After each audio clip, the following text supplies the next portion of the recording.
A graça e a paz do Senhor Jesus seja contigo, seja com a sua família. Hoje estamos aqui em mais uma live. Queremos que logo vamos estar juntos, se Deus quiser.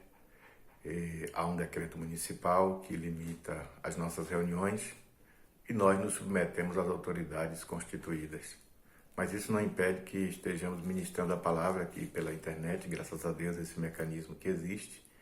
E também estarmos em contato com as pessoas, procurando conhecer as suas necessidades e, na medida do possível, suprindo a cada uma delas. Mas nós vamos agora meditar na palavra de Deus e eu quero trazer uma palavra para aqueles que estão inquietos com essa situação e questionando Deus sobre muitas coisas. Eu convido você a abrir a palavra de Deus no livro de Eclesiastes, capítulo 3, onde está escrito: tudo tem o seu tempo determinado, e há tempo para todo propósito debaixo do céu. Há tempo de nascer e tempo de morrer, tempo de plantar e tempo de arrancar o que se plantou, tempo de matar e tempo de curar, tempo de derrubar e tempo de edificar, tempo de chorar e tempo de rir, tempo de prantear e tempo de dançar, tempo de espalhar pedras e tempo de ajuntar pedras, tempo de abraçar e tempo de afastar-se de abraçar. Estamos vivendo esse tempo de afastar-se de abraçar. O mundo já enfrentou outras pandemias em outros momentos da história e a quantidade de mortos foi assustadora. Em uma das pandemias que aconteceu na Europa, 25% da população europeia veio a óbito. Não é o que está acontecendo agora. O mundo evoluiu, as tecnologias farmacêuticas evoluíram e hoje o mundo dispõe de mecanismos para produzir remédios que fortalecem a imunidade e a resistência do ser humano, tornando-nos capazes de resistir mais às doenças. Estamos vivendo uma época esplendorosa em termos de avanço do conhecimento do homem. Hoje sabemos que temos a dificuldade da quantidade de respiradores, mas as pessoas que adoecem já sabem que há essa possibilidade. Hoje já se pode testar e saber quem tem ou não a doença. Tudo isso é de algum modo extraordinário, porque traz a nós uma sensação de que estamos vivendo uma época de avanço do conhecimento que nos dá uma certa segurança. Porém, toda esta segurança é vã. Quando colocamos a segurança no conhecimento do homem, na inteligência e na capacidade gerencial do homem para mudar as realidades, nos esquecemos que a soberania pertence única e exclusivamente ao Senhor Deus Todo-Poderoso. O texto bíblico que eu acabei de ler, em Eclesiastes capítulo 3, diz que o Senhor tem um tempo determinado para todas as coisas. Esse texto por si só já sugere uma coisa extraordinária, que nada escapa ao plano e ao propósito de Deus. Se Ele tem um tempo determinado para cada coisa, Ele sabe então o que é cada coisa, quando vai acontecer e por que vai acontecer. Há coisas que nós não entendemos o propósito, não entendemos o sentido, e a nossa mente humana limitada se presta ao papel de questionar Deus, de questionar o seu amor, a sua bondade e a sua misericórdia. Pouco sabemos sobre a origem deste vírus, se foi algum erro de manipulação em laboratório, tentando fabricar alguma vacina para outra doença, ou se foi mesmo, como estão dizendo, animais que foram consumidos, animais selvagens, e que no ser humano o vírus sofreu mutação. Nós não sabemos. O que sabemos é que o vírus existe, ele está aí, e pessoas estão morrendo. Agora, pior do que a morte de pessoas, me perdoem falar assim, que estão morrendo em hospitais, é a morte existencial. A morte daqueles que estão perdendo a esperança, que estão perdendo a alegria de viver, a alegria da salvação, a alegria de pertencer e servir ao Senhor. Quando a Bíblia diz que há um tempo determinado para todo propósito, a Bíblia está nos convidando a uma submissão à soberania e ao controle de Deus. Absolutamente nada escapa ao seu controle. A palavra do Senhor diz que todas as coisas cooperam juntamente, quer dizer, de uma maneira coordenada, para o bem daqueles que amam a Deus e que são chamados segundo os seus propósitos. Logo, o propósito de Deus para a vida da igreja nesses dias de pandemia é um propósito de paz. Ele diz que Ele tem planos de paz para nós. Ele tem planos de bênção. Ele não tem plano de guerra, ele não tem plano de destruição. A Bíblia diz que o Espírito Santo que está em nós é o vínculo da perfeição. A perfeição que é gerada por uma conexão espiritual entre nós e o Senhor. E essa conexão, ela se dá na entrega, quando nós colocamos a nossa vida em sujeição absoluta ao senhorio de Jesus Cristo e aceitamos que Ele, de fato, comande a nossa vida. Mas para isso acontecer, é preciso que a gente observe alguns detalhes. O primeiro detalhe é: pare de murmurar. Você, quando fica reclamando demais, você não está atraindo bênção para a sua vida. Você está atraindo maldições. A Bíblia diz que Miriam, a irmã de Moisés, ela murmurou contra Moisés e ela ficou leprosa. Calma, eu não estou dizendo que você vai ficar leproso. Lepra na Bíblia é símbolo de maldição. E muitas vezes nós somos amaldiçoados com a tristeza, com a depressão, com a solidão existencial, com as ansiedades, porque nós não sabemos esperar e descansar inteiramente no Senhor. A palavra do Senhor diz: na minha angústia clamei ao Senhor, e Ele se inclinou para mim quando eu clamei por socorro. É preciso, portanto, lançar a Deus toda a ansiedade e descansar nele, porque de verdade Ele tem cuidado de nós. A segunda coisa que você tem que prestar atenção é que você precisa viver segundo as promessas da palavra e não segundo a última notícia da internet ou da televisão. Você não é movido pela mídia. A sua mente, ela não é formatada pelo que a imprensa diz, ou aquele vizinho diz, ou aquele especialista diz. A sua mente, ela é formatada pelo Espírito Santo de Deus. O apóstolo Paulo, escrevendo aos Romanos, diz: rogo-vos, pois, irmãos, pela compaixão de Deus, que apresentei os vossos corpos em sacrifício vivo, santo e agradável a Deus, que é o vosso culto racional. E não vos conformeis com este mundo, mas transformai-vos pela renovação da vossa mente, para que experimenteis então a boa, perfeita e agradável vontade de Deus. Ou seja, para produzir uma nova mentalidade. E o que é nova mentalidade? Uma nova capacidade de percepção da realidade. É preciso que a nossa mente seja renovada.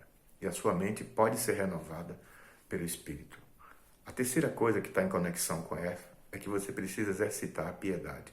O apóstolo Paulo diz: exercita-te na piedade. E o que é exercitar-se na piedade? Sabe o atleta que vai para a academia ou que ele sozinho faz exercício e fica com os músculos bem avolumados e forte? Ele tem a mesma quantidade de músculos que eu e você. A questão é que os dele foram desenvolvidos através do exercício contínuo e da boa alimentação e do bom sono. Então, quando você dorme, você descansa. Quando você se alimenta, você se fortalece. E quando você se exercita, você se adestra para a guerra. Nós precisamos saber que a nossa luta não é contra a carne nem contra sangue. É contra principados e potestades, forças espirituais da maldade nas regiões celestiais, que lançam setas, dardos inflamados do maligno contra a nossa alma, contra a nossa mente, contra a nossa maneira de entender e visualizar as coisas. Essa pandemia vai passar, mas como você vai estar quando ela passar? Emocionalmente, espiritualmente e até fisicamente. As doenças do corpo, em grande quantidade, e muito grande essa quantidade, elas são geradas a partir de problemas emocionais não resolvidos. Ou seja, quando você não resolve as suas crises existenciais, elas vão se manifestar na forma de doenças físicas. Isso é chamado de psicossomática. Psico é mente e soma é corpo. Então, começa na mente e toma conta do corpo. Mas quando você tem um coração que descansa em Deus, que espera em Deus, então você diz: por que está batida a minha alma? Espera em Deus. É Deus que é o teu sustento. É Deus que é o teu socorro presente no dia da angústia, na hora da tribulação e da dificuldade. Portanto, minha amada irmã, não se desespere. Não fique dizendo: ai meu Deus, o que é isso, que eu nunca vivi isso. Você ainda não viu nada. A Bíblia diz que virá um dia de sofrimento terrível sobre a humanidade. Mas calma, a Bíblia diz que a igreja será arrebatada. Ela será levada para o encontro com o Senhor. Portanto, aquele que é santo se santifique mais. Aquele que não é santo se torne mais impuro. Então, é preciso você exercitar-se na piedade, através de uma vida de oração, de leitura da palavra, de intimidade com Deus, de confessar a palavra. Eu quero chamar a atenção que confessar a palavra não é confissão positiva. Confissão positiva é frase de efeito, é autoafirmação. Isso não muda nada. É a fé na fé. A fé na fé é o que o camarada acorda de manhã para jogar no bicho e diz: eu sonhei com a borboleta, eu vou jogar na borboleta. É a fé na fé, a fé volitiva, a fé simples. Eu estou convidando você a uma fé sobrenatural, uma fé no que a palavra diz, uma fé que acredita que as promessas do Senhor são verdadeiras e são eternas na vida dos que creem, confiam, descansam e esperam nele. O salmista, no Salmo 37, diz: entrega o teu caminho ao Senhor, confia nele e o mais ele fará. Exercitar-se na piedade é aprender a vivenciar isso. Davi, quando estava sendo perseguido por o rei Saul para matá-lo, porque tinha inveja de Davi, tinha ódio de Davi, tinha medo que Davi tomasse o trono que ele não entendia que foi Deus que tinha dado a Davi. Então a Bíblia diz que ele fugiu e ele foi para dentro de uma caverna. E quando ele chegou nessa caverna, chamada Caverna de Adulão, ele encontrou 400 homens de má fama. Eram salteadores, eram bandidos, homens que estavam fugidos das autoridades, homens com a alma destruída, homens sem esperança, homens sem sonhos, homens cheios de maldade no coração pelas feridas que a vida lhes causou. Davi olhou para aqueles homens e enxergou neles valentes. A mentalidade de Davi era a mentalidade de um homem curado. Quando você é uma pessoa curada, você tem uma mentalidade diferente. Você olha para uma realidade e você enxerga o que aquela realidade pode se transformar. Você vai a um lugar onde todos estão garimpando e você vai garimpar também. E quando todos estão desistindo, aí é que você insiste. E um belo dia você aparece com a pedra preciosa maior e mais cara já encontrada naquele lugar. Cada vida é como uma pedra preciosa, que primeiro precisa ser conquistada, alcançada. Depois precisa ir para a mão de um ourives e ser lapidada. O ourives é o Espírito Santo. Eu e você já fomos encontrados pela graça de Deus. O Espírito Santo quer agora trabalhar na minha e na tua vida. Ele quer operar um milagre. Ele quer fazer de mim e de você pessoas melhores. Então, confessar a palavra é declarar o que a palavra diz. Porque você não é nem mais e nem menos do que aquilo que a palavra diz. Você não pode nem mais e nem menos do que aquilo que a palavra diz. Então, não se desespere. Nesses dias de pandemia, eu acredito que a igreja vai sair forte. Porque nós vamos ver sair disso tudo uma igreja mais compromissada com a palavra, compromissada com a oração e compromissada com a comunhão. Claro que haverá exceções, mas isso vai ser resolvido com o tempo no agir de Deus. Eu quero que você seja uma dessas pessoas que vai sair dessa pandemia modificada para melhor. Uma pessoa mais madura, uma pessoa mais forte, espiritualmente mais sólida e apta para lidar com tudo que você está fazendo na vida. Às vezes falta em nós algo que nos fortaleça, aí Deus põe em nós. Eu vou lhe dar um exemplo, vou até me expor um pouco. Eu, quando era muito jovem, morava no interior, na roça. Então lá, quando sentia dor de dente, a gente extraía os dentes. Eu não senti falta desses dentes por muito tempo. Recentemente comecei a sentir dores aqui na região da articulação muito fortes. Então comecei um tratamento e vou implantar os dentes que faltam e corrigir os dentes que estão com falha. Já está tudo pago, graças a Deus. Mas o meu dentista ele tem problema cardíaco, então ele deu um tempo e eu parei. Mas esses dias eu tive uma crise, uma dor tão forte que eu me afastei de tudo e de todos e fiquei isolado. E eu conversei com o dentista e ele disse: olha, enquanto você não repuser os dentes que você está faltando, você vai sentir de vez em quando essas dores. Então esse processo de implante de dente é um processo doloroso, é um processo de transição. Mas quando a gente termina de implantar os dentes, a gente fica com a dentição mais bonita, um sorriso mais bonito e as dores que eu sinto pela falta do dente, por forçar o nervo, ela vai desaparecer. Eu estou usando a mim mesmo, até me expondo, para dizer a você que na sua vida Deus vai fazer com que seja implantada em você a semente da verdade, a semente da palavra da fé. Deus vai fazer com que seja implantado dentro de você a certeza de que Ele não esqueceu de você, de que Ele está contigo, de que Ele é o socorro bem presente no tempo da angústia. Havia na antiguidade o hábito, quando uma pessoa experimentava algo tremendo de Deus, ela pegava um monte de pedras e ela fazia daquele lugar um memorial. Foi o que fez Jacó, quando ele teve a visão da escada em Betel, que ele via os anjos subindo e descendo.